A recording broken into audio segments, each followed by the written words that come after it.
And I take a string and I actually line the bridge up so that it'll come out where I want it to be on the face. I usually leave the treble side with a little more room than the bass side, just because that's the way people tend to play. They like to pull down slightly.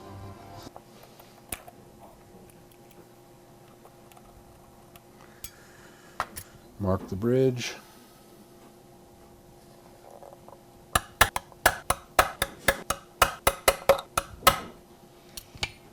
Check my holes again. Okay.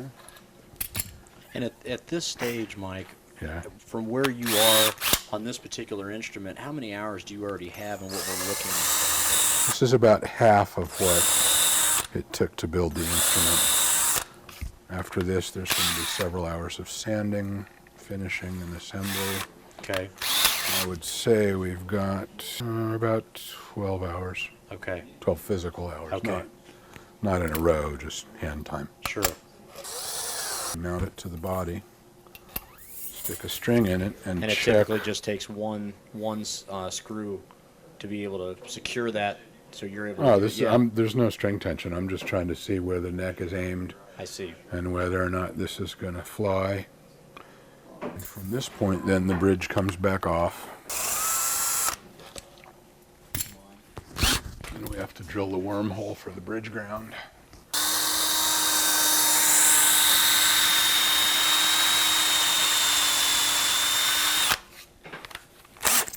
It's the ground wire for the bridge. Okay. And then the next thing to do would be to finish making the truss rod cover and fitting it. Now when we sand, the back plates are in place so that they get sanded out with the body I see.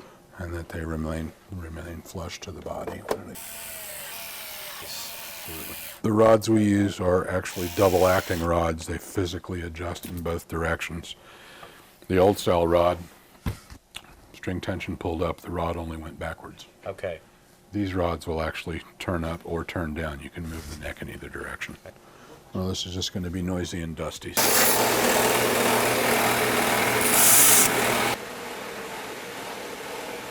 And this is just a lot of back and forth to the sander.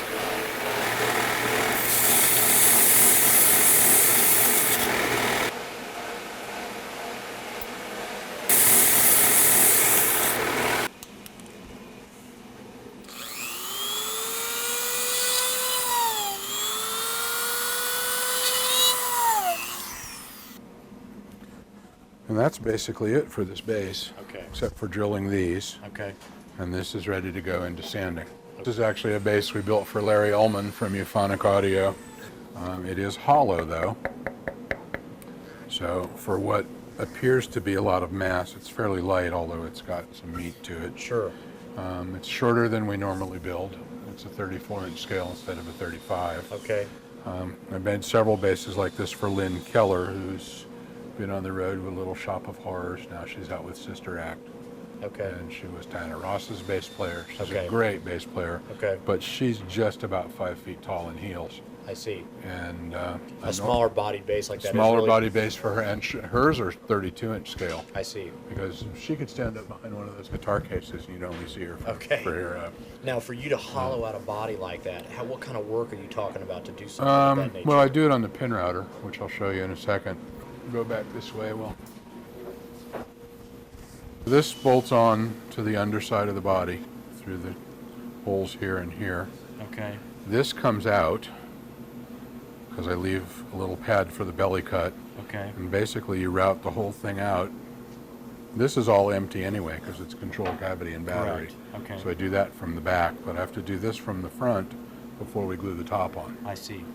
So I put this back in about a ½ inch from the bottom so that I don't make it so thin that we ruin the belly cut area. Right. But otherwise, the rest of the guitar is cut out just like this. And then this, of course, is battery cavity. This is control cavity. So there's a pad under the bridge, a pad around each pickup, and a pad around the